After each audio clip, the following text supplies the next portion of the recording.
Shalom saudara-saudara yang dikasihi dalam Tuhan kita Yesus Kristus. Pada kesempatan kali ini, saya akan menyampaikan sharing singkat yang berjudul Miracle from Above, yang diambil dari ayat Alkitab, Yesaya 59, ayatnya yang ke-16 yang berbunyi, Ia melihat bahwa tidak seorang pun yang tampil, dan ia tertegun karena tidak ada yang membela.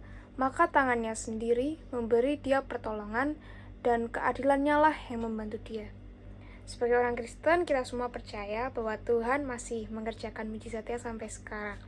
Mujizat Tuhan tidak hanya terjadi pada masa lampau seperti yang tertulis di Alkitab, tetapi justru di akhir zaman ini Tuhan akan mengerjakan demonstrasi mujizatnya dalam skala yang jauh lebih besar dan jauh lebih sering.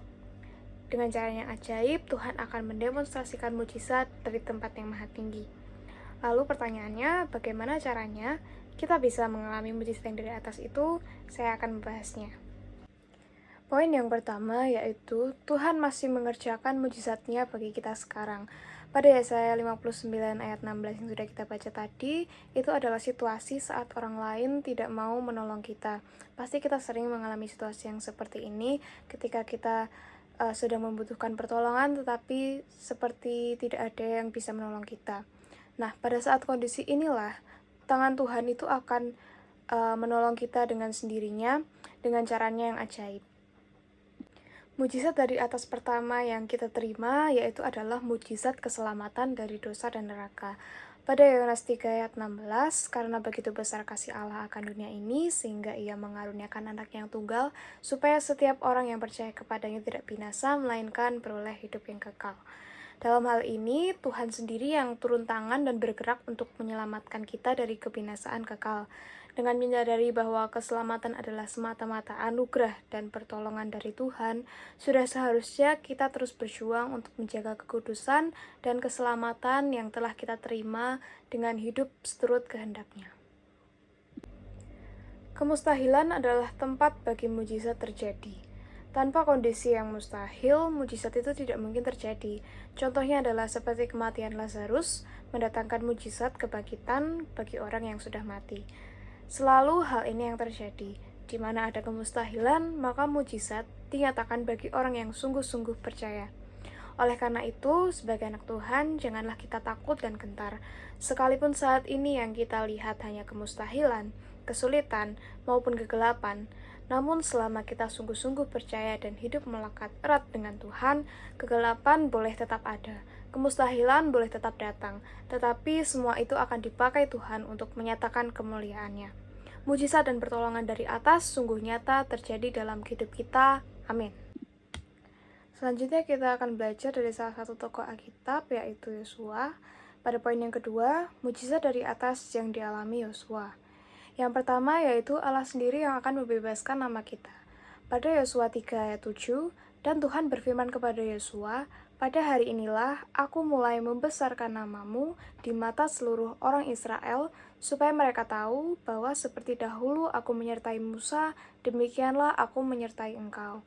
Yang kedua, Allah sendiri yang akan berjalan di depan kita pada Yosua 3 ayat yang ke-6, dan kepada para imam itu Yosua berkata, demikianlah, angkatlah tabut perjanjian dan menyeberanglah di depan bangsa itu. Maka mereka mengangkat tabut perjanjian dan berjalan di depan bangsa itu. Yang ketiga, Allah sendiri yang akan mengerjakan mujizatnya atas kita. Pada Yosua 3 ayat yang ke-17, tetapi para imam pengangkat tabut perjanjian Tuhan itu tetap berdiri di tanah yang kering di tengah-tengah sungai Yordan, sedang seluruh bangsa Israel menyeberang di tanah yang kering, sampai seluruh bangsa itu selesai menyeberangi sungai Yordan. Dan pada Yosua 6 ayat yang ke-20, lalu bersoraklah bangsa itu sedang sangkakala ditiup. Segera sesudah bangsa itu mendengar bunyi sangkakala, bersoraklah mereka dengan sorak yang nyaring, maka runtuhlah tembok itu, lalu mereka memanjat masuk ke dalam kota, masing-masing langsung ke depan dan merebut kota itu. Dari kisah Yosua ini, Tuhan mau kita ini memiliki respon yang benar terhadap firman Tuhan.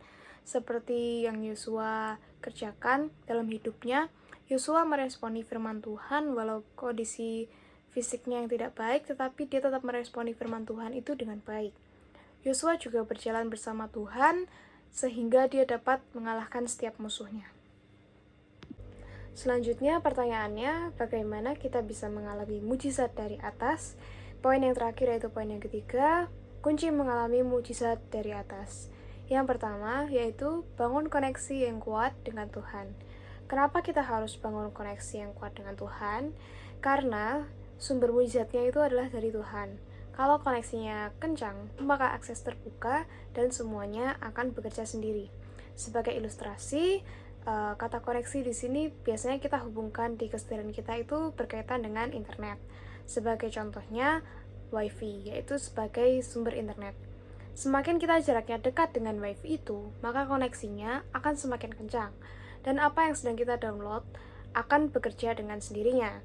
Tapi, kalau jauh dari WiFi, maka koneksinya akan buruk, bahkan bisa terputus.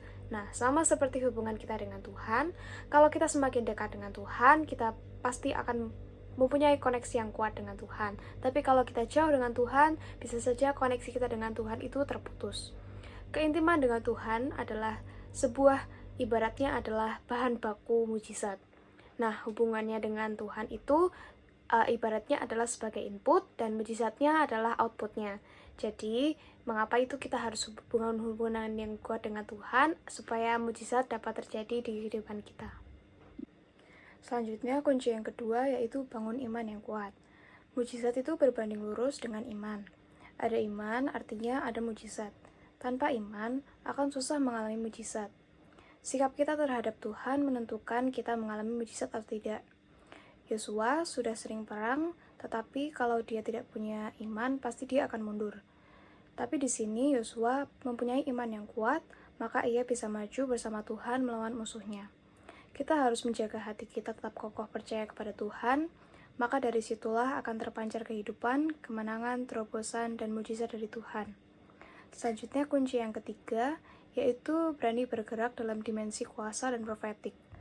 Yosua mengalami mujizat dari atas karena Yosua berani bergerak dalam dimensi kuasa dan profetik. Sama seperti Yosua, kita juga harus menyadari dan melihat diri kita sebagai anak-anak Tuhan yang penuh kuasa.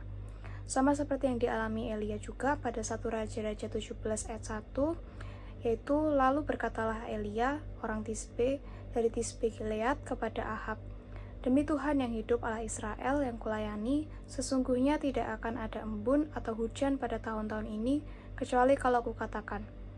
Sama seperti Elia dan Yosua ini, kalau kita rindu hidup kita dipenuhi dengan tanda ajaib dari surga, maka kita perlu melatih untuk berkata-kata dengan penuh kuasa dan pengurapan. Jadi kesimpulannya yaitu Tuhan akan menyatakan mujizat melalui tangannya sendiri dengan caranya yang ajaib.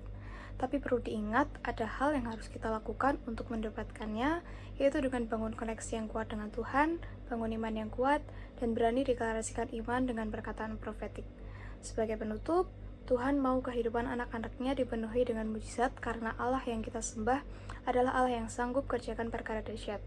Sampai saat ini, Tuhan masih dan terus akan mengerjakan mujizatnya bagi anak-anaknya. Tuhan masih sanggup dan selalu sanggup untuk menolong kita, menyatakan kebesarannya, dan menyelamatkan karena Tuhan adalah Allah yang tetap sama dari dulu, sekarang, dan selamanya. Amin.